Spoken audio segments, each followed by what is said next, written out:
네, 반갑습니다. 별로 안 반가우신가 보네요. 반갑습니다. 네, 좋습니다. 우리 근데 여기 찬양팀 어디에서 외부에서 스카우트해 오셨나 봐요. 외부 팀인가요? 교회 팀인가요? 근데 뭐 이렇게 잘해요? 와, 너무 은혜가 됐어요. 우리 찬양팀 박수 한번 격려해 드리십시다. 네, 전 무슨 그 예배팀이 와가지고 예배 인도한 줄 알았어요. 너무 좋네요.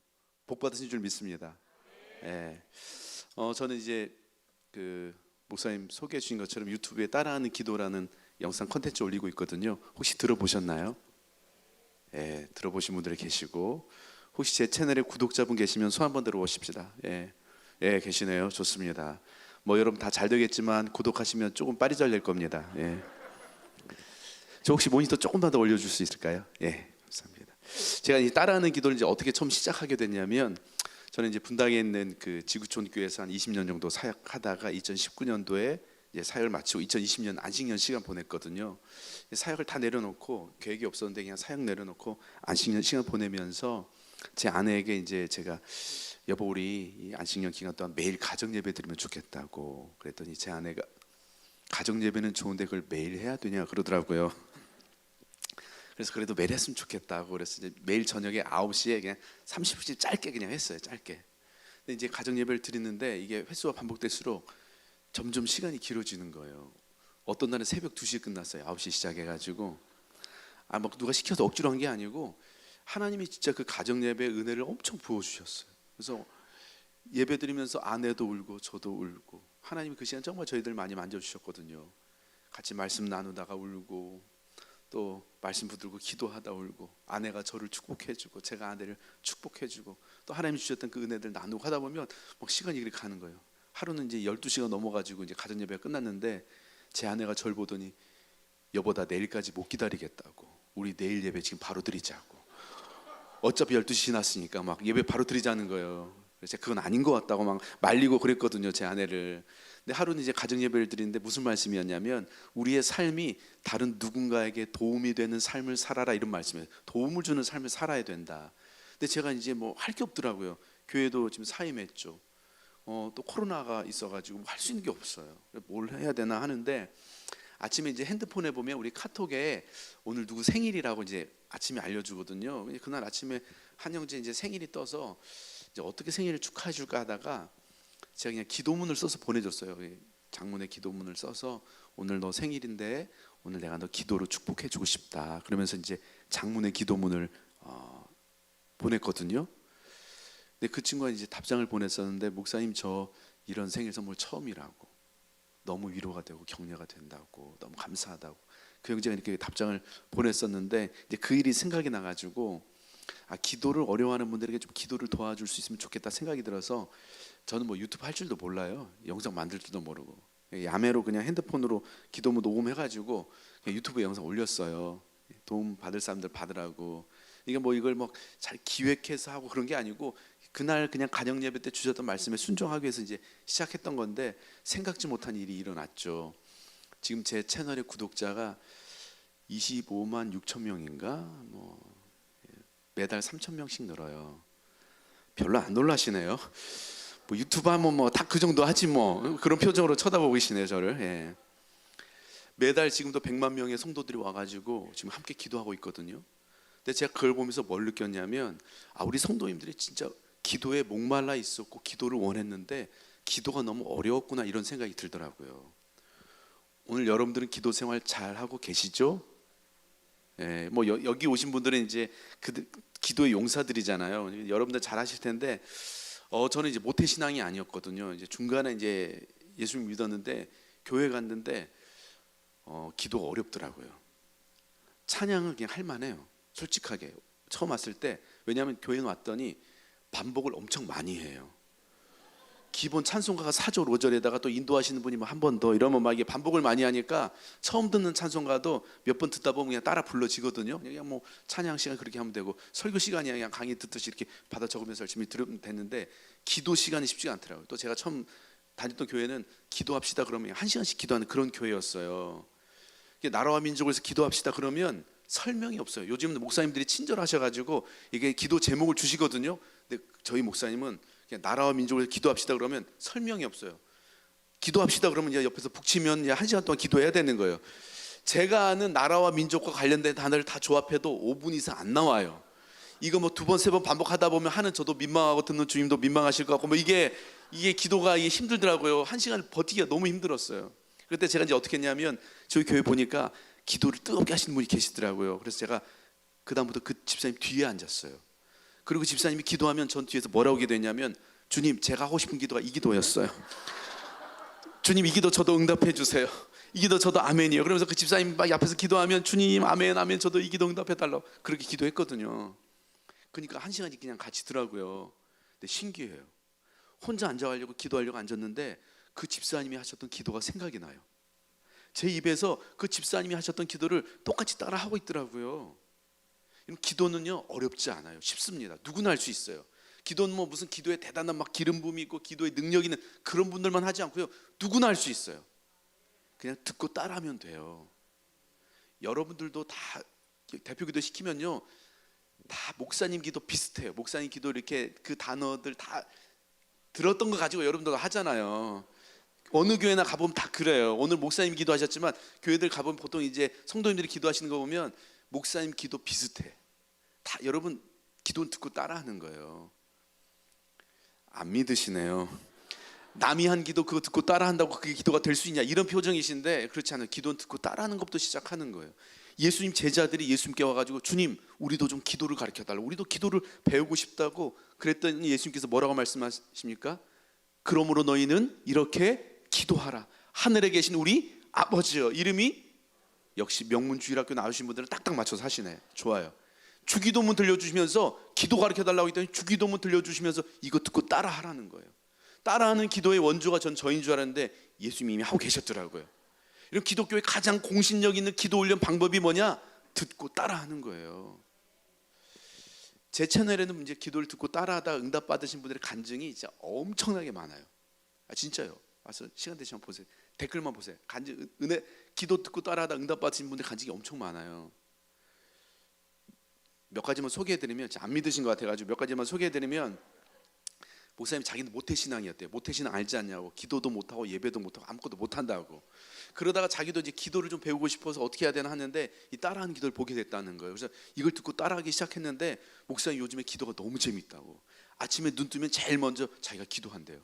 자기 전에 기도하고 잠든대요. 심지어 자기가 자다 깼는데 그냥 바로 앉아고 기도하고 잠들었다고. 목사님 기도가 너무 재밌어졌다고. 어떤 분은 우울증 약을 10년 이상 드셨는데 기도를 듣고 따라하면서 우울증 약을 끊고 일상생활이 가능해졌다고. 공황장애에 있던 분이 기도를 듣고 따라하면서 공황장애 그 약을 끊고 일상생활이 가능해졌다고. 밤에 잠을 못 자시는 분인데 기도를 듣고 따라하는데 목사님 기도만 들으면 잠이 그냥 온다고 막 그러더라고요. 이걸 좋아해야 되는지 말아야 되는지 모르겠는데 하여튼 불면증 약을 끊고 잠을 자게 되고, 또 어떤 분은 삶이 너무 힘들어가지고 극단적인 생각까지 했다는 거예요. 극단적인 선택을 하다 그 생각까지 하고 뭐 유튜브 검색을 했겠죠. 근데 거기에 이제 제가 그런 자살에 관련된 또 기도문을 썼거든요. 근데 그걸 봤대요. 간다고. 그래서 뭐라고 했냐, 목사님 정말 너무 힘들어 죽고 싶었는데 하나님께 저에게 살아야 된다고 말씀하셔서 그 마음을 주셔서 자기 살기로 했다고 그 댓글을 남겨주시고, 얼마 전에 집에 갔더니 한 분이 막 제 손 붙들고 막 목사님 자기 정말 죽을 뻔했었는데 기도 덕분에 자기가 살았다고. 너무 힘들어가지고 코로나 기간에 사업체 2개를 운영했었는데 이게 2개가 다 파산된 거예요. 진짜 죽을 것 같았대요. 그 기도 때문에 자기가 살았다고 하면서 이야기하시더라고요. 한 그 30대 중반 자매였는데 하나님께 그렇게 막 울면서 따지듯이 기도했대요. 하나님 저는 왜 안 되냐고. 남들 다 하는 결혼 왜 저는 안 시켜주냐고.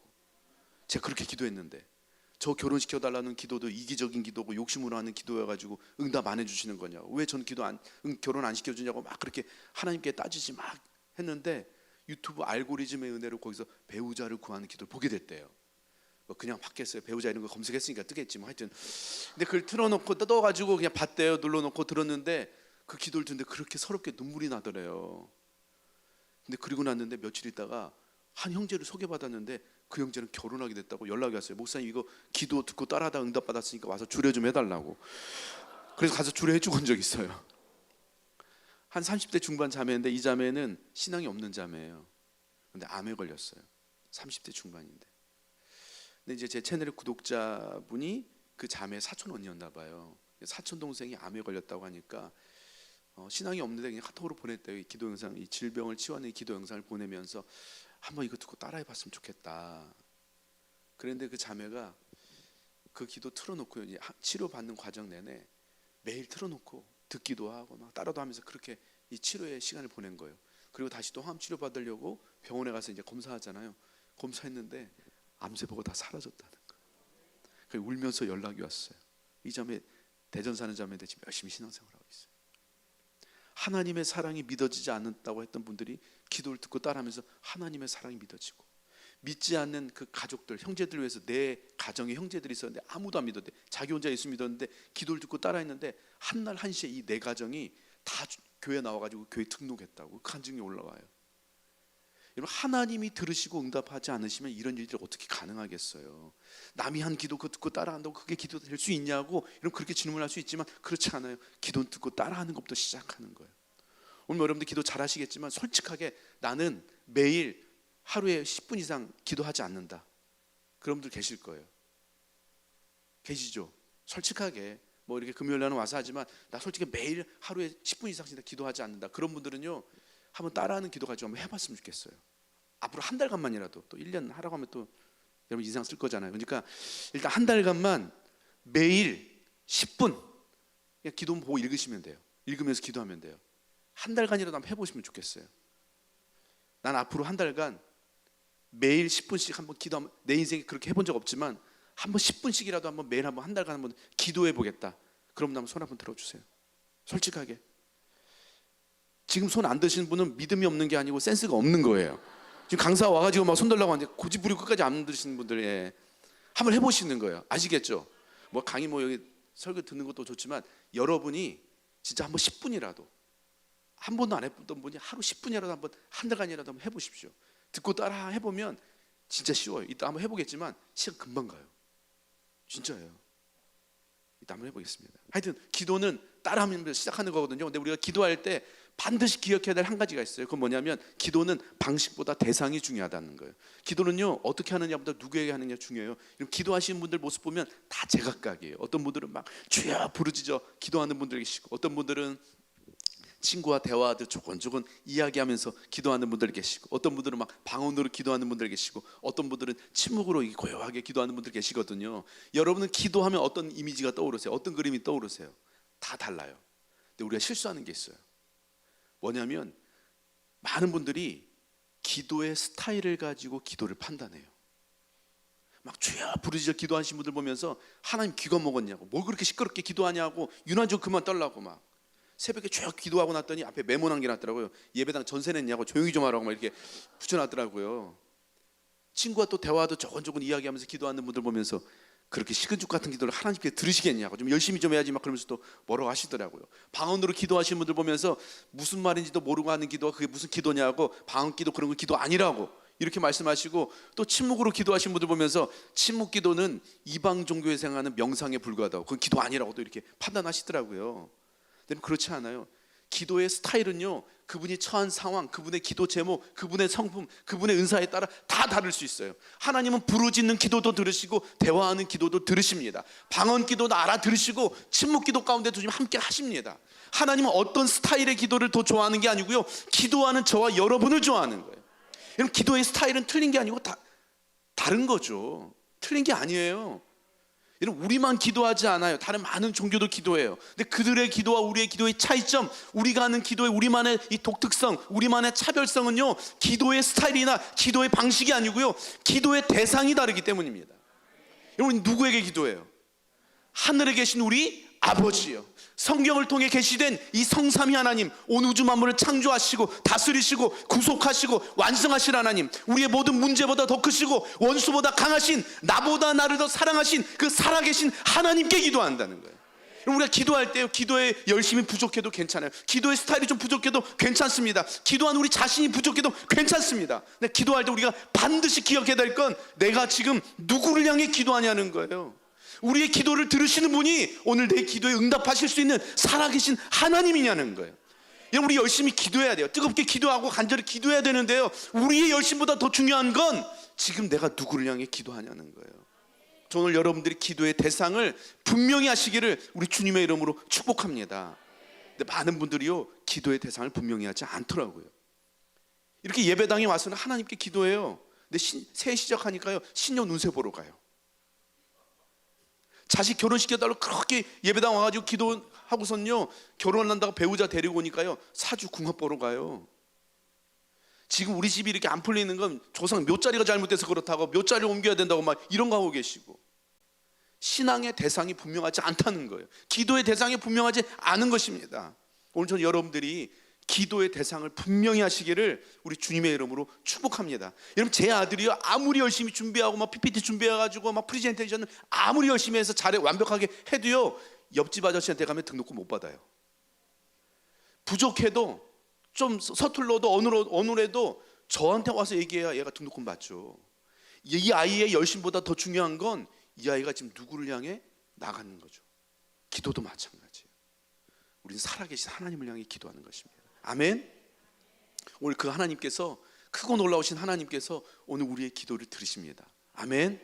자, 오늘은 우리가 왜 기도해야 되는지 두 가지만 나눌 거예요. 왜 기도해야 되는지.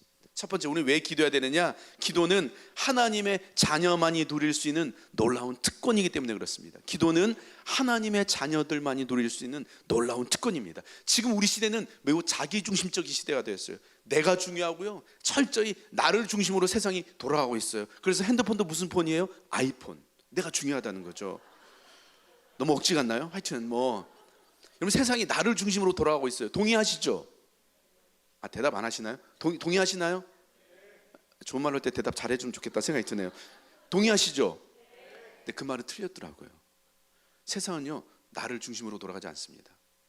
세상은 자녀들을 중심으로 돌아가더라고요.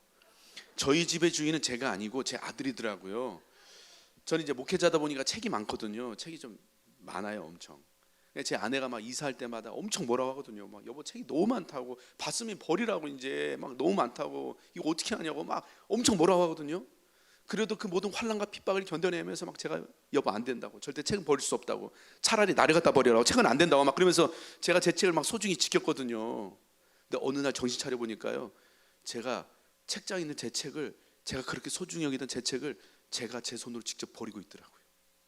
제 아들이 가지고 놀 책과 장난감으로 자리를 마련하기 위해서 제가 그렇게 소중히 여기던 제 책을 제가 제 손으로 버리는 거예요. 집이 좁으니까 애 책은 넣어야 되고 안 되니까 제 책을 제가 버리고 있더라고요. 그래서 얼마 전에도 막 1000권 이상 버렸어요. 이사하는데. 예. 제 아내는 브랜드가 있는 옷을 잘 사 입지 않아요. 주로 브랜드 없는 옷 사 입고, 이렇게 서 있는 옷보다 누워 있는 옷 있죠. 이제 주로 그런 거 사 입고, 이제 굉장히 검소한 자매거든요, 제 아내가. 근데 그런 제 아내가요, 제 아들을 위해서는요, 돈을 거침없이 써요. 막 써요. 택배 아저씨가 매일 와요. 여러분, 저희 집에 제 아들의 책과 장난감이 가득하고 막 제 아내가 막 제 아들을 위해서 막 돈을 그렇게 쓰는 걸 보면서 제가 불편해하고 싫어하고 막 짜증내고 그럴까요? 그렇다는 표정이시네요. 그렇지 않죠. 할 수만 있으면 더 좋은 거 해주고 싶죠. 여러분, 저도요, 저를 중심으로 세상을 살고 싶은 이기적이고 욕심 많은 사람이거든요. 근데 저 같은 이기적인 사람도 제 아들 앞에서는요, 그 이기적인 생각이 작동이 되지 않아요. 이기적인 마음이 멈춰버립니다. 언제나 제 아들 앞에서는 저보다 제 아들이 우선입니다. 여러분, 세상은 나를 중심으로 돌아가지 않습니다. 세상은 자녀들을 중심으로 돌아갑니다. 근데 오늘 하나님께서는요, 오늘 저와 여러분을 구원하시는데 자신의 능력을 사용하지 않으십니다. 자신의 지혜를 사용하지도 않으십니다. 천사들을 보내지도 않으셨습니다. 오늘 하나님은 저와 여러분을 구원하시는데요, 자신의 외아들을 내어주십니다. 제가 아들 낳고 보니까 이게 말이 안 되는 거더라고요. 여러분, 어떻게 자식을 내줘요? 여러분, 이게 말이 돼요, 이게? 여러분, 제 목숨을 내어주는 것도 쉽지 않지만 제 아들의 목숨을 내어주는 것은 불가능한 얘기죠. 근데 하나님께서는요, 오늘 저와 여러분을 위해서 자신의 외아들을 내어주시기로 결정하셨다는 거예요.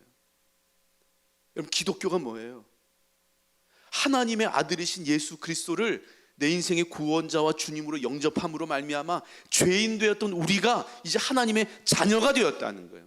이 말은 바꿔 말하면요, 하나님의 중심에 저와 여러분이 있다는 거예요. 우리가 하나님의 중심에 있다는 거예요. 하나님께서 이 큰 우주를 우리를 중심으로 움직이고 계시다는 거예요. 저와 가장 가까운 사이는요, 이제 법적으로는 이제 저와 제 아내죠. 부부 사이가 제일 가깝잖아요. 실제로도 그럴까요? 지금 이 웃으시는 분들은 이제 뭔가 다 속뜻이 있는 거죠. 저와 제 가까운 사이 실제로는 보니까 저와 제 아들이 제일 가깝더라고요. 제 아들은 이제 어릴 때부터 잠버릇이 뭐였냐면 이제 제 얼굴에 항상 다리를 올려놓고 잤어요.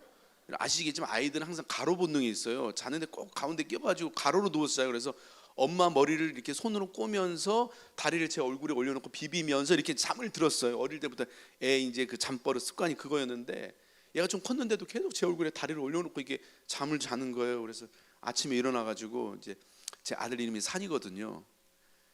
산이야, 너 잠깐 이리 와보라고.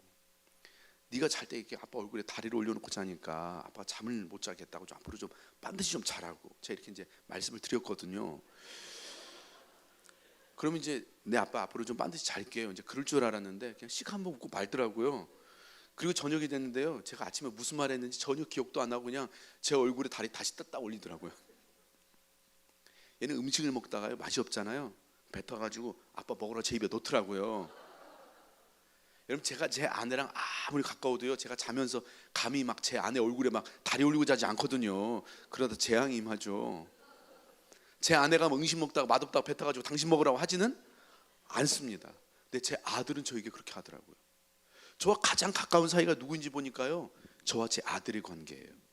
근데 오늘 하나님께서 우리에게 기도에 대해서 말씀하시는데, 아빠와 아들의 관계로, 부모와 자녀의 관계로 오늘 우리에게 기도에 대해서 말씀하십니다. 오늘 함께 읽었던 본 말씀 있죠. 다시 한번 큰 소리로 한번 읽어보겠습니다. 마태복음 7장 9절에서 11절. 우리 큰 소리로, 여러분이 낼 수 있는 가장 큰 소리로 시작. 너희 중에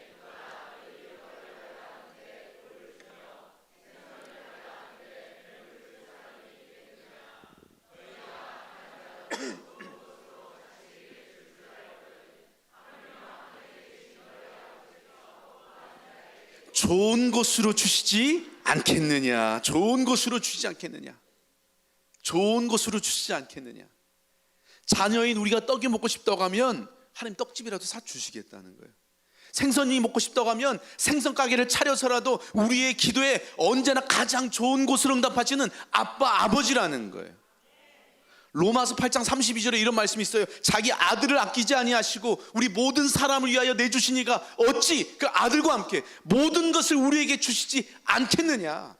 그러면 아들조차도 아낌없이 내어주신 그 하나님께서요, 오늘 기도하는 저와 여러분에게 주지 못한 게 뭐가 있냐는 거예요. 기도만 하면 다 주시겠다는 거예요. 여러분, 이것이 자녀의 특권입니다. 여러분, 제 아들은요, 저에게 뭔가를 요구할 때 미안해하지 않아요. 죄송해하지 않습니다. 눈치 보지 않아요. 항상 당당하게 요구해요. 마치 맡겨놓은 거 도로 찾는 애 같아요. 언제 맡겨놨나 이 생각이 들 정도로 아빠 저 장난감 사주세요. 당당해요. 미안해하지는 않더라고요. 근데 제 아들이 이제 그 18개월 때부터 사귀던 여자친구가 있어요. 이제 어린이집에서 눈이 맞아가지고 이제 했는데 막 이제 서로 이사를 많이 멀리 갔어요. 그래도 이제 그 집 놀러도 가고 막 또 저희 초대도 하고 가족끼리 여행도 가고 또 이제 에버랜드 또 놀러 가기로 약속 잡아놨거든요. 이제 제 아들 연애를 위해서 저희가 애를 쓰는 거죠. 근데 이제 제 아들 여자친구가 진짜 너무 예뻐요. 엄청 예뻐요. 진짜 어차피 못 보실 거니까 하여튼 엄청 예뻐요. 오늘 베들레헴 우리 성도님들 자매님들 보니까 되게 미인이신 것 같아요, 진짜로. 옆에 보지 말고 앞에 보세요. 하여튼 근데 되게 미인이신 것 같아요, 진짜로. 근데 제 아들 여자친구도 진짜 예쁘거든요. 엄청 예뻐요. 그래서 막 제가 칭찬 엄청 많이 하거든요. 너 진짜 왜 이렇게 예쁘냐고, 어쩜 이렇게 예쁘냐고, 확실하게 너는 엄마 아빠는 안 닮았다고, 진짜 예쁘다고 막, 너 솔직하게 얘기해보라고, 너 등에 날개 있지, 날개 있을 거라고, 잘 찾아보라고 막 그러면서 엄청 예뻐해주고 막 칭찬해주거든요. 근데 그 아이가 저보고 산이 아빠 저 장난감 사주세요. 그런 적이 한 번도 없어요. 제가 그렇게 예뻐해주는데. 근데 제 아들은요, 제가 그동안 얘를 위해서 얼마나 많은 것을 해줬는지 다 잊어버리고요, 마치 오늘 저에게 처음 요구하는 것처럼 항상 저에게 당당하게 요구해요. 아빠 장난감 사주세요. 당당해요. 제가 태어나서 얘한테 제일 많이 들은 말이 뭔지 아세요? 아빠 이리 와봐. 얘한테 제일 많이 들었어요. 아빠 이리 와봐. 화장실에 있으면 저를 불러요. 아빠 왜? 똥 그래요. 다 쌌다고 와서 닦아달라는 거예요. 여러분, 제가 우리 성도님들하고 아무리 가까워도요, 우리 성도님들이 저보고 목사님 똥 이런 분 안 계시거든요. 근데 제 아들은 저에게 그렇게 당당하게 요구해요. 근데 제 아들이 저에게 그렇게 당당하게 요구할 때 제 안에 어떤 생각이 드냐면, 얘는 진짜 날 지 아빠로 아는구나, 이 생각이 들어서요, 너무 좋아요. 여러분, 누가 저에게 그렇게 당당하게 요구해요? 누가 저보고 목사님 이리 와봐, 누가 저한테 그렇게 해요? 제 아들만 그렇게 해요. 여러분, 기도는 하나님의 자녀만이 누릴 수 있는 놀라운 특권입니다. 여러분, 예수님을 여러분의 인생의 구원자와 주님으로 영접하셨습니까? 불신자 집회인가요? 아멘. 영접하셨어요?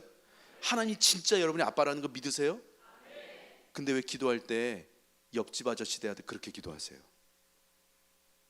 왜 기도하면서 하나님 눈치를 봐요? 왜 생각하면서 얘기해요? 제 아들은요, 완전 내향적인 트리플 I형. 놀이터 가가지고 한 번도 안녕, 난 산이야, 우리 같이 놀자, 이런 얘기를 단 한 번도 해본 적이 없어요. 누가 와서 같이 놀자고 이야기하기 전에 절대 그런 얘기 못하는 굉장히 내향적인 아이. 집에 누가 놀러 와도요, 쑥스러워가지고 나오지를 못해요. 그러다가 이제 헤어질 때쯤 되면 그때 맘 열어가지고 이제 헤어질 때 항상 울면서 헤어지는 그런 스타일이에요. 쑥스러워하고 근데 또 정이 많아가지고 막. 근데 굉장히 그렇게 내향적인 제 아들이요, 제 앞에서는요 못하는 짓이 없고 못하는 말이 없고 못하는 소리가 없어요. 온갖 까부리 짓을 제 앞에는 다 해요. 그게 아빠예요. 자기 무슨 일 했으니 아빠 앞에서 다 얘기해요. 사람들 앞에서는요 진짜 고개도 제대로 못 든 그 아이가 아빠 앞에서는요 자기 성격 이런 게 중요하지 않더라고요. 그게 자녀예요. 여러분, 하나님 앞에 와서 못할 이야기가 뭐가 있어요? 하나님이 우리를 이해하지 못할 이야기가 뭐가 있겠어요? 오늘 여러분들이 어떤 인생을 살아왔든지, 어떤 실패를 했든지, 어떤 과거를 있든지 그거 상관없이 하나님 여러분 가장 가까이 여러분을 대하신 줄 믿으시기 바랍니다. 어떤 순간에도 어떤 상황 가운데도 여러분이 하나님의 자녀라는 그 사실을 절대 잊지 마시기를 우리 주님의 이름으로 축복합니다. 아멘. 기도는 하나님의 자녀만이 누릴 수 있는 놀라운 특권인 줄 믿으시기 바랍니다. 아무나 기도한다고 듣지 않으세요. 하나님 당신의 자녀들의 기도 소리에 귀 기울이시는 줄 믿으시기 바랍니다. 아멘. 두 번째, 우리는 왜 기도해야 되느냐? 우리는 하나님의 도움이 필요하기 때문에 기도해야 됩니다. 우리는 하나님의 도움이 필요하기 때문에 기도해야 되죠. 이제 제 고향이 어딜 거 아니고 이제 주로 물어보면 어딜 거 아니나요? 제 고향 맞춰보세요. 제 고향 주로 이제 서울 아니냐고 하는데 서울 사람 같나요? 아니야. 와, 이렇게 대놓고 아니라고 하는 교회는 또 지금까지 처음이네요. 집회를 한 500번 했는데 아니요 대놓고 한 데는 또 처음이었어요. 와, 역시 행복한 베들레헴이라고 했는데 강사는 불행해지네요. 예, 하여튼 한 번에 제가 초등학생 집회 갔는데 고향 어딜 가냐고 물어봤더니 한 5학년 돼 보는 남자 아이였거든요. 몽골 아니냐고 하더라고요.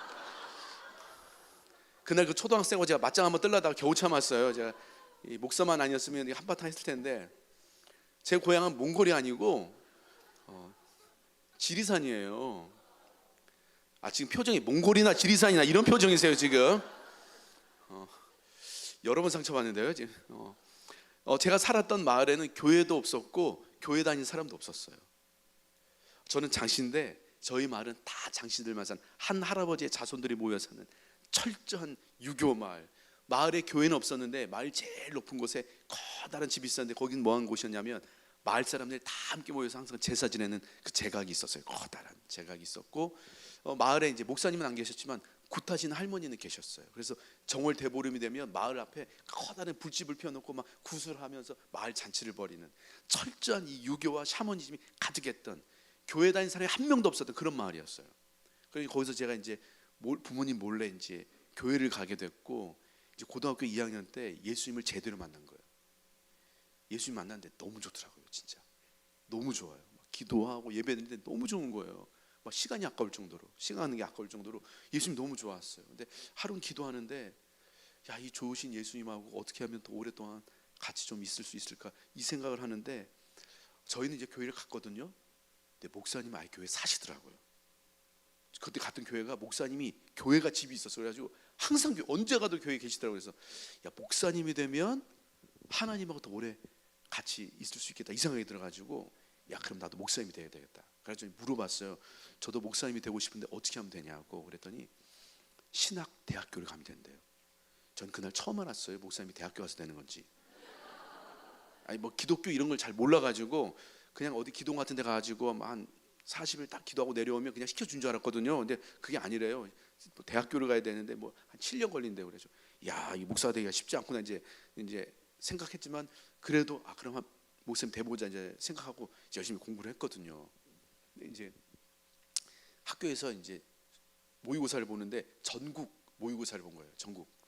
근데 거기에는 이제 원하는 대학을 지원해 보라고 하더라고요. 30만까지. 그래서 한번 제가 신학대학교 세 곳을 한번 넣어봤어요. 이제 보통 이제 저희 때는 뭐 여러분 우리 저희 다 비슷한 세대잖아요. 근데 구타 자율화가 있었잖아요. 저희 때는. 그래가지고 이제 성적표 받을 때 항상 그냥 안 주시고 점수에 따라 이제 몇 점 밑으로 이제 맞고 이제 받는 그런 시스템이었거든요. 근데 그 역사 항상 종례 시간에 일어났어요. 그래 이제 저희 이제 또 사립 남고 다녔거든요. 남고니까 또 선생님들이 장난이 아니거든요. 국립 선생님들하고 국립 선생님들 좀 인격적이세요.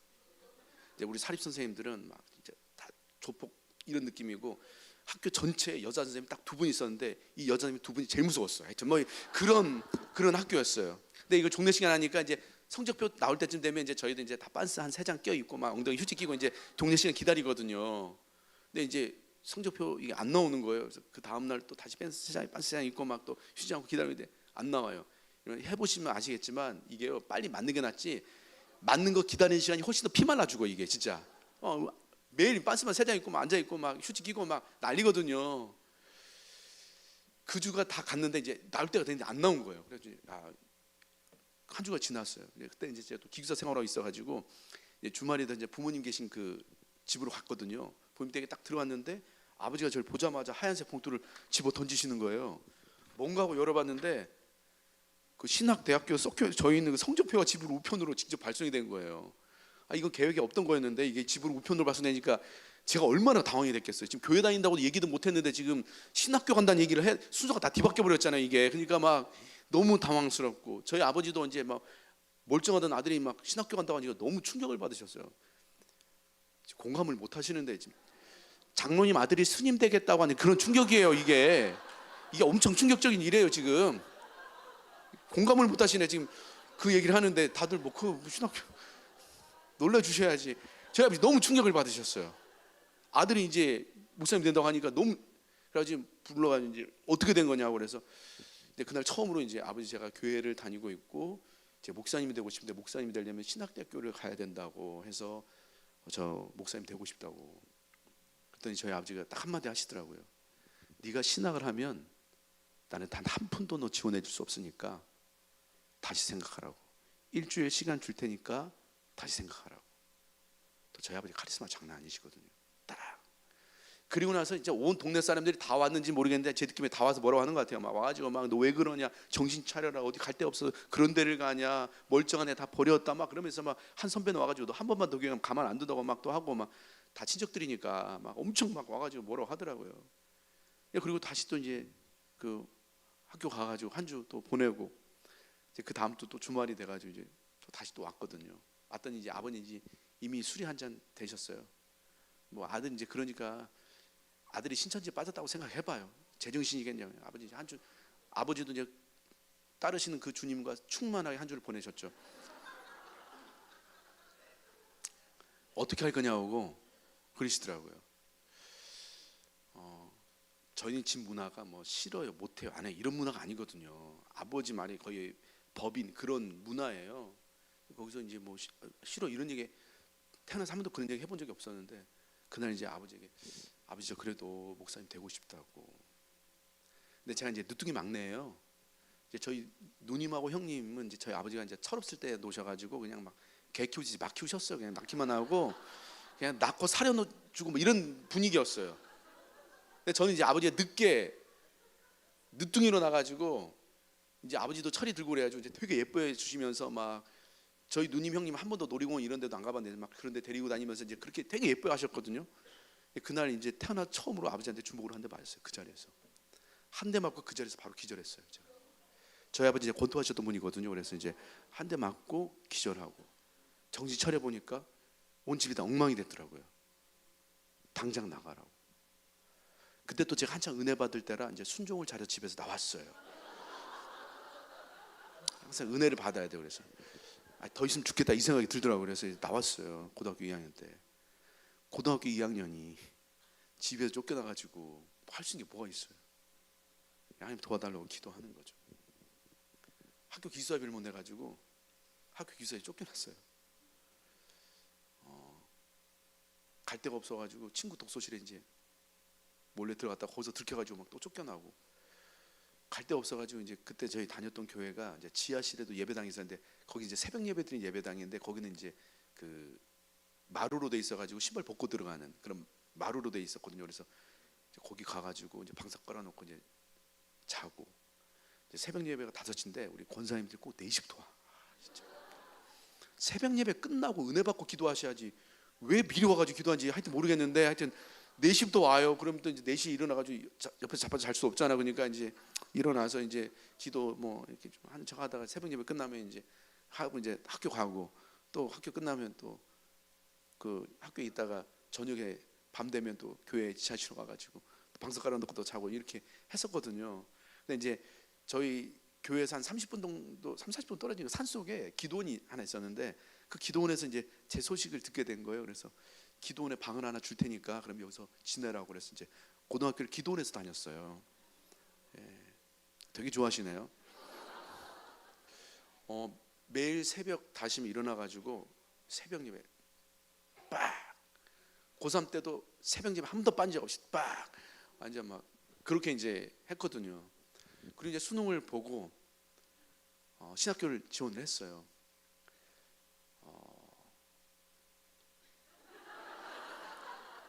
왜 웃으세요? 합격했다고 합격 통지서가 날라온 거예요. 너무 좋더라고요. 진짜 막 고생했잖아요. 고등학교 2학년짜리가 그래도 해보겠다고 그래가지고 합격했다고 딱 왔는데 너무 좋은데 입학금, 등록금, 고지서도 같이 날라왔는데 이게 뭐 고등학교 2학년 졸업한 이제 고등학교 졸업한 애가 그 큰 돈을 뭐 어떻게 마련해요? 그래서 제가 그 합격 통지서를 들고 그 예배당 본당으로 달려가가지고 하나님께 보여드렸어요. 하나님 저 합격했다고. 내 뒷장도 좀 보시라고. 저 어떻게 하면 되냐고. 하나님 도와달라고 막 진짜 진짜 너무 기뻤어요. 근데 합격이 이게 꿈 같았던 그 시간이 주마등처럼 지나가면서 합격 딱 하니까 얼마나 좋아요. 하나님도 얼마나 좋으신 분이세요. 저는 진짜 하나님이 등록금 빡 해주실 줄 알았거든요. 근데 하나님 되게 좋으신 분인데 솔직하게 얘기하면 저랑 성격은 잘 안 맞아. 솔직하게 얘기하는 거예요. 그분도 아실 거예요. 근데 하나님 되게 좋으신 분은 맞아. 진짜 좋으신 분이세요. 근데 성격은 저랑 안 맞더라고요. 이게 합격했어도 등록이 딱 돼야 이제 합격이 되는 거죠. 이게 왜냐면 등록을 못하면 이게 합격이 자동 취소가 되거든요. 그러니까 이게 합격이 등록이 돼야 이제 저도 이게 안심이 되는데 진짜 기도 얼마나 세게 했는지 몰라요. 막 주님 등록을 채워달라고 막 저 없다고 저 없다고 근데 주님 채워달라고 막 기도하면 저는 막 하나님 진짜 이렇게 천사들 보내주셔가지고 할 줄 알았는데 이게 안 되더라고요. 이제 마지막 날까지 등록을 못 한 거예요. 그때 이제 은행 4시 반 문 닫았거든요. 4시 반 문 닫으면 이제 게임 끝인 거예요. 그날 이제 마지막 날 그 국민은행 지금도 기억나요. 국민은행 가가지고 그 ATM기 앞에서 통장 들고 가가지고 막 통장에 서놓고 막 기도하고 막 넣다 뺐거든요. 안 들어와 있더라고요. 그날로 하루 종일 기도하고 넣다 뺐다 기도하다 넣다 뺐다 해도 안 되는 거예요. 은행 직원들이 저거 뭐하나 저기서 그 생각이 들었을 것 같아. 하루 종일 이거 하고 있으니까 이제 은행 문 닫기 30분도 안 남았는데 이게 안 된 거예요. 그래서 막 솔직히 그 전까지는 그래도 하나님이 보내주시겠지. 성격은 안 맞지만 그래도 좋은 분이니까. 근데 4시 넘어가니까 내가 못 갈 수도 있구나 이 생각이 들더라고요. 내가 등록을 못 하고 신학을 못 갈 수도 있고 이 생각이 드니까 갑자기 막 눈물도 나고 막 억울한 마음도 들고 하나님 진짜 왜 이러시 막 이 온갖 마음이 막 들더라고요.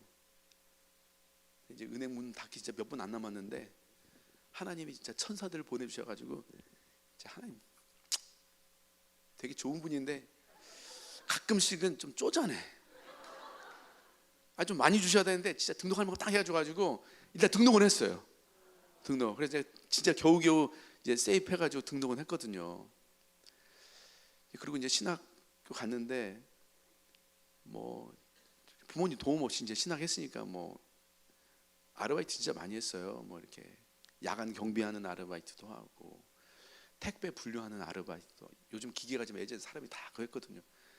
택배 분류하는 아르바이트도 하고, 방학 때는 이제 노가다 일당 세니까 막 노가다 뛰고 막 하다가 막 허리 디스크 터져가지고 병원 실려가고, 노가다에서 번 돈 병원비로 다 들어가고, 뭐 하여튼 막 이것저것 알바하면서 이제 등록금 마련되면 학교 다니고, 안 되면 또 휴학하고 알바하고 막 이렇게 이제 학교를 다녔어요. 근데 등록금은 마련해도 이제 생활비까지는 이제 뭐 마련이 안 되니까 그냥 학교 등록해놓고 이제 기숙사에 부탁해가지고 학교 등록했는데 기숙사 낼 돈이 없다고, 좀 재워달라고. 그래가지고 4명 쓰는 기숙사였는데 거기 5명 꼽사리 껴가지고 거기 한 학기 이제 지내고, 또 자취하는 친구 있길래 한 학기만 재워달라고 부탁해서 또 친구 자취방에서 한 학기 지내고, 또 한 전도사님이 결혼한대요. 우리 전도사님들은 대학생인데 결혼하시더라고요. 그래서 결혼한다고 하길래 축하드린다고, 결혼하면 혹시 방을 얻냐고 그랬더니 반지하 2칸짜리 방을 얻는데요. 저 좀 재워달라고.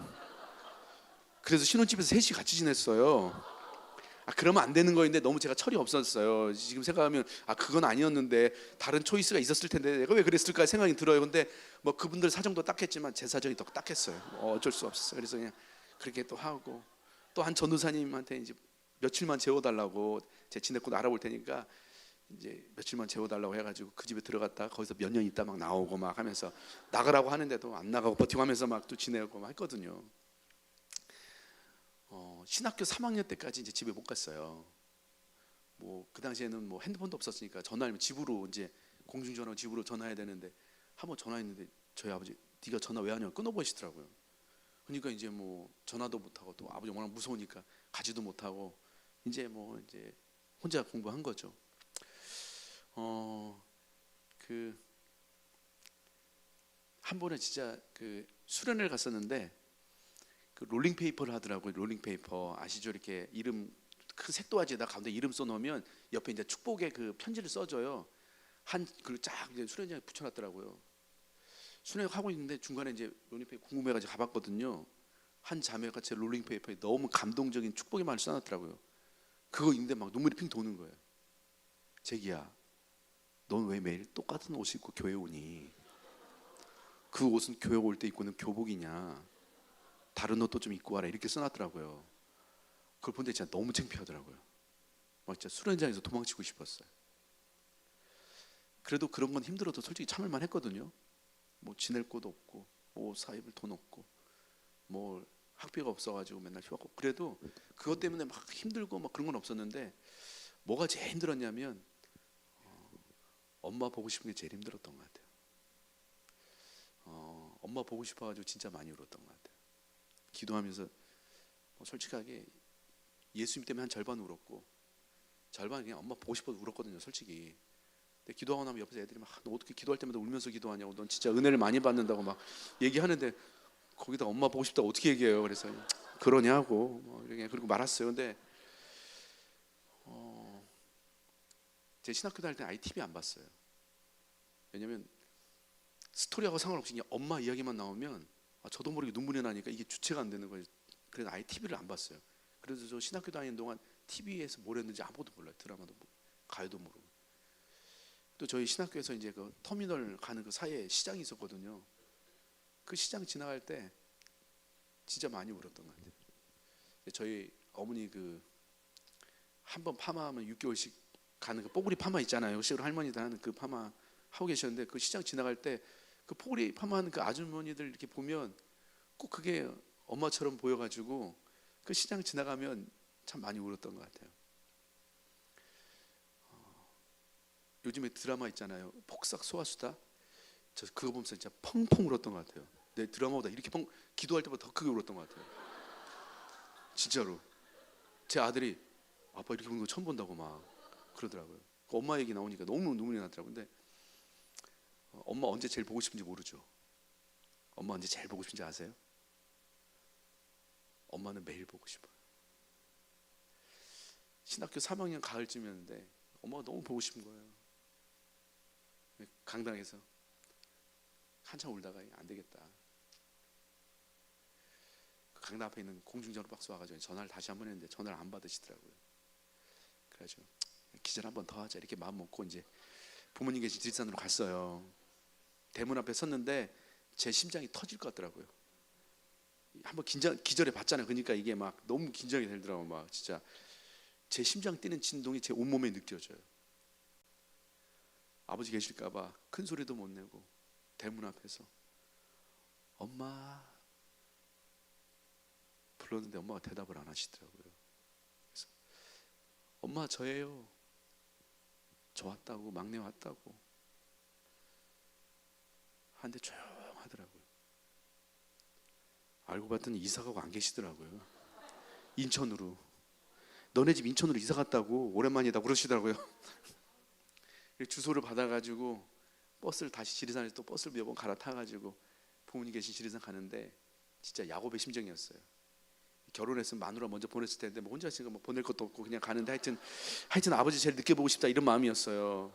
근데 인생은 우리의 계획대로 되지 않아요. 갔는데 아버지하고 제일 먼저 눈이 딱 마주쳤어요. 기절 준비를 딱 하고 있는데 아버지가 저하고 눈도 안 마주치니 방으로 들어가시더라고요.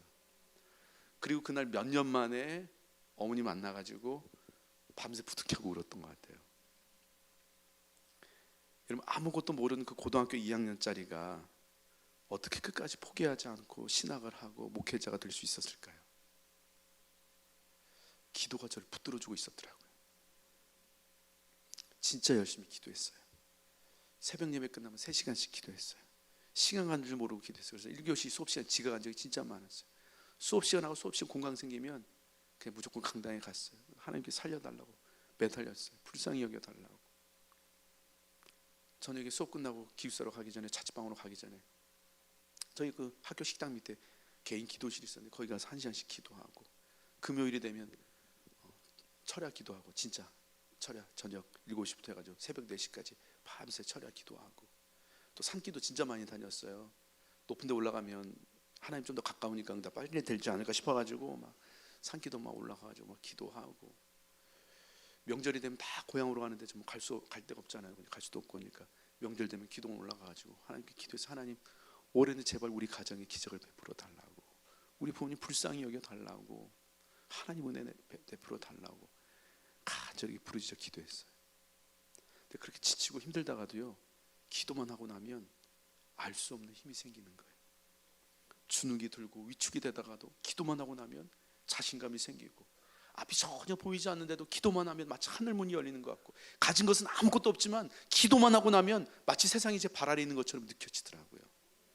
여러분 우리가 기도 없이 이 힘든 세상을 어떻게 살아내겠어요? 오늘 우리 중에는 뭐 제가 겪었던 고난과는 비교조차 할 수 없는 훨씬 더 큰 인생의 고난의 시간을 겪어왔고 어쩌면 지금 그 고난의 시간을 지나고 있는 분들이 계실 것입니다. 질병의 문제로 한참이 보이지 않는 분들도 계시고 깨어진 관계의 문제로 밤잠을 이루지 못하는 분들도 계시고 재정적인 문제로 매일매일 궁지에 몰려 사는 분들도 계시고 자녀 때문에 가족들과의 관계 때문에 여러 가지 문제들로 정말 하루하루 힘겹게 살아오고 있는 분들이 많이 계실 거예요. 내가 보니까요 우리가 어떻게 해야 되는지 몰라서 못하는 게 아니더라고요. 알아도요 힘이 없어서 못해요. 근데 그 힘을 우리가 어디에서 얻겠습니까? 이 힘든 세상을 살아낼 힘을 우리가 어디에서 얻겠습니까? 기도입니다. 기도가 힘이고 기도가 능력입니다. 기도로 이 힘든 세상을 살아낼 힘을 얻는 것이고요 기도로 우리를 향하신 그 하나님의 놀라운 뜻을 이루는 삶을 살게 되는 것입니다. 여러분 우리의 부족함, 우리의 연약함 이런 건 전혀 중요하지 않습니다. 기도만 할 수 있다면 전능하신 하나님의 능력으로 우리의 한계를 뛰어넘는 놀라운 인생을 살아갈 수 있는 것입니다. 오늘 뭐 청년들도 있고 그런 것 같은데 여러분의 외모, 여러분의 재능, 여러분의 학벌, 여러분이 어느 집안에 있는지 여러분 그런 거 중요하지 않아요. 하나님의 사람들은요 기도의 능력으로 사는 거예요. 제가 신학교 다닐 때 참 좋아했던 말씀이 있는데 그게 뭐였냐면 시편 146편 5절 말씀이었어요. 야곱의 하나님을 자기의 도움으로 삼으며 여호와 자기 하나님에게 자기의 소망을 두는 자는 복이 있도다. 하나님이 자기를 소개하는데요 나는 야곱의 하나님이래요. 제가 하나님이었으면 전 야곱 선택 안 할 것 같아요. 저 같으면 나는 요셉의 하나님이야, 난 다니엘의 하나님이야. 그러면 얼마나 더 멋있어요. 근데 하나님 굳이 자신을 소개하는데 나는 야곱의 하나님이라고. 나는 욕심 많고 이기적이고 고집세고 성격도 안 좋고 늘 거짓말하고 누군가 인생의 발목이라 잡고 비교하고 경쟁하고 늘 그런 정말 별 볼 일 없는 그런 야곱을 향해서 나는 야곱의 하나님, 그런 야곱을 사랑하시는 것 정도가 아니고요 자신을 야곱의 하나님이라고 자신을 당당하게 소개하시는 그런 하나님이라면 나도 의지해 볼 수 있지 않을까 이런 생각이 들더라고요. 아무도 주목하지 않고 아무도 관심 갖지 않고 아무도 알아주지 않는 지극히 평범한, 아니 평범하지도 못한 저 같은 사람, 누가 저를 관심이나 갖겠어요? 누가 저를 주목하겠어요? 누가 저를 알기나 하겠어요? 근데 자신을 야곱이라고 소개하신 그런 하나님이라면 나도 한번 의지해 볼 수 있지 않을까, 이 생각이 들더라고요. 여러분, 우리 중에 우리 힘으로 할 수 있는 게 뭐가 있어요? 우리 힘으로 뭐가 돼요? 이런 부부관계가 여러분 애쓰고 노력한다고 되던가요? 여러분, 자녀들이 여러분이 마음먹은 대로 돼요? 여러분 애쓰고 노력한 만큼 됩니까? 여러분, 관계가 우리 마음대로 돼요? 여러분, 일터의 일이 여러분이 애쓰고 노력한 만큼 그렇게 다 되시던가요? 이 인생의 그 두려움의 문제, 외로움의 문제, 이거 우리가 어떻게 해요? 우리가 힘이 필요하잖아요. 거룩하게 살아낼 힘이 필요하고 말씀대로 살아낼 힘이 필요하잖아요. 여러분, 우리 힘으로는요 한 영혼도 사랑이 안 되고요, 한 영혼을 섬기는 것도 안 되더라고요. 이런 한 영혼에게 복음을 전하고 하나님이 교회 자리에 초대하는 그것도 이런 우리 힘으로 안 됩니다. 기도 없이 우리가 할 수 있는 게 뭐가 있겠어요? 여러분, 인생에 뭐가 진짜 복이냐? 야곱의 하나님을 자기의 도움으로 삼고 그 하나님을 의지하는 자가 진정한 복이 있는 복된 삶을 살아간다고 오늘 우리에게 말씀하고 있습니다. 저 여러분들이 여러분 인생의 여러 가지 힘들고 어려운 그 문제들 앞에 근심하고 걱정하고 두려워하고 불안하고 그래서 밤잠을 이루지 못하고 그런 것이 아니고요, 오늘 우리의 능력이 되시고 힘이 되시고 도움이 되시는 그 야곱의 하나님, 나는 너의 하나님이야. 오늘 우리를 향해 말씀하신 그 하나님 앞에 나와 기도하고 부르짖고 나아가는 여러분 되시기를 우리 주님의 이름으로 축원합니다. 그렇게 기도가 살아날 때 오늘 여러분의 인생도 열릴 줄로 믿습니다. 우리 같이 한번 기도했으면 좋겠는데요, 우리 따라하는 기도 있거든요. 이 기도 가지고 기도하는데 소리내어서 그냥 기도문을 읽는 시간이 아니고요, 살아계신 하나님을 향해 여러분의 그 간절한 마음을 이 기도문에 담아서 하나님께 고백하고 기도하는 거예요. 우리 스크린 한번 띄워주시겠어요? 네. 예, 좋습니다. 같이 한번 반주 안 하셔도 돼요. 우리 여러분의 기도 소리가 여러분 귀에 들리도록 큰 소리로 하나님을 향해 한번 같이 기도하겠습니다. 시작. 하나님 아버지, 이 시간 저의 아픈 마음을 가지고 나아갑니다. 사마리아인의 깊은 한숨을 기쁨의 노래로 바꾸신 주님께서 오늘 저의 깊은 한숨도 고쳐주실 줄 믿습니다. 아버지, 오랫동안 해결되지 못한 깊은 죄책감을 가지고 살아왔습니다. 용서받지 못할 거라는 마음으로 평생을 살아왔습니다. 이 시간 예수님이 십자가를 통해 저의 모든 죄를 이미 완벽하게 용서하셨다는 사실이 믿어지게 하시고 마음과 생각을 묶고 있는 모든 죄책감의 사슬을 풀어주시고 영혼의 진정한 자유를 얻게 해 주시옵소서. 아버지 하나님, 늘 다른 사람과 비교하면서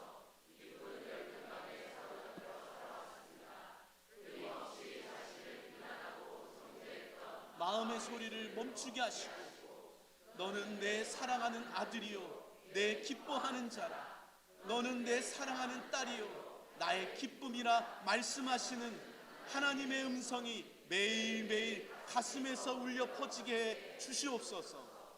저를 아무 조건 없이 있는 모습 그대로 받아주시고 저의 연약함까지도 다 아시며 사랑하신 하나님의 사랑이 지식으로 아는 것을 넘어서서 마음 깊은 곳에서부터 믿어지게 해 주시옵소서.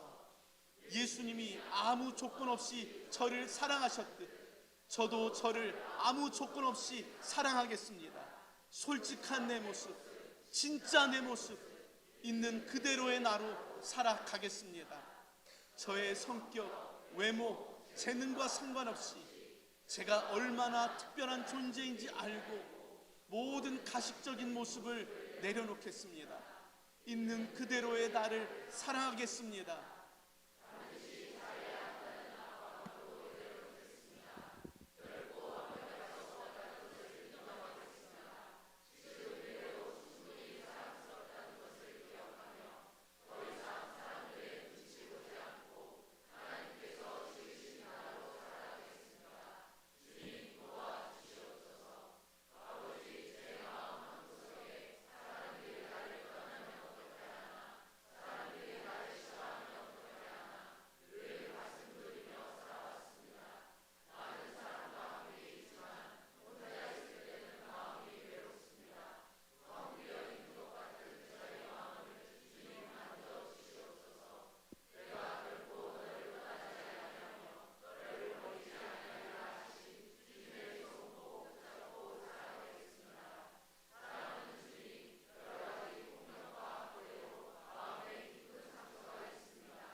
아멘. 네, 너무 잘하셨어요. 우리 한 편 더 하겠습니다. 우리 회개 기도입니다. 띄워주시겠어요? 같이 합니다. 시작. 살아계신 하나님, 주님의 긍휼과 자비를 구하며 엎드립니다.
우리 더 힘내서요.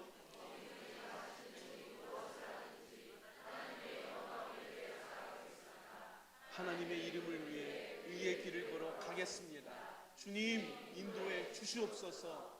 하나님 아버지, 예배당에서만 하나님을 기억하고 정작 삶의 자리에서는 하나님을 잊고 살았습니다.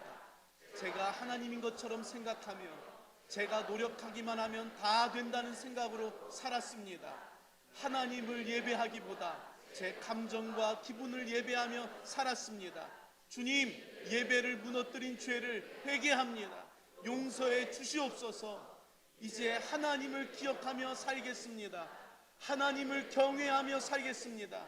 신령과 진정을 다해 예배하며 살겠습니다. 주님, 도와주시옵소서. 하나님 아버지, 가정을 지키지 못한 죄를 회개합니다. 아내를 위해 죽지 못한 죄를 회개합니다. 남편에게 순종하지 못한 죄를 회개합니다. 자녀를 억울하게 한 죄를 회개합니다. 부모님을 공경하지 못한 죄를 회개합니다. 주님, 다시 가정을 세우는데 힘쓰겠습니다. 남편의 자리로 돌아가겠습니다. 아내의 자리로 돌아가겠습니다. 아버지와 어머니의 자리로 돌아가겠습니다. 부모님의 권위를 인정하겠습니다. 부모님을 존경하겠습니다. 존경받는 부모가 되겠습니다. 주님, 저희 가정에 은혜를 베풀어 주시옵소서. 하나님 아버지,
더 큰 소리로요.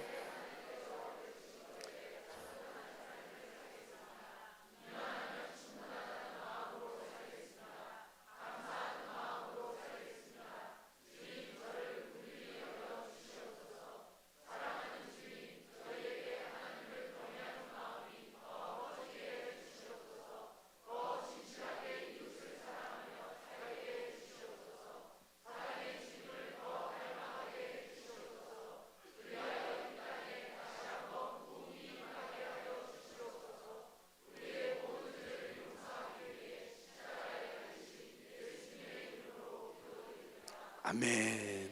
오늘 하나님께서 우리 기도 들으신 줄 믿습니다. 너무 잘하셨어요. 우리 벌써 20분 기도했어요. 시간 금방 가죠. 이렇게 하면 우리가 할 수 있어요. 그래서 한 달간만이라도 한번 여러분 하루 10분씩이라도 한번 도전해 보셨으면 좋겠습니다. 아멘. 우리 같이 찬양하고 기도했으면 좋겠는데요. 우리 아무것도 두려워 마라, 이 찬양 아시죠? 오늘 하나님이 우리를 향해 말씀하시는 그 음성으로 듣고 오늘 다시 한번 일어나고 회복되는 시간 되었으면 좋겠습니다.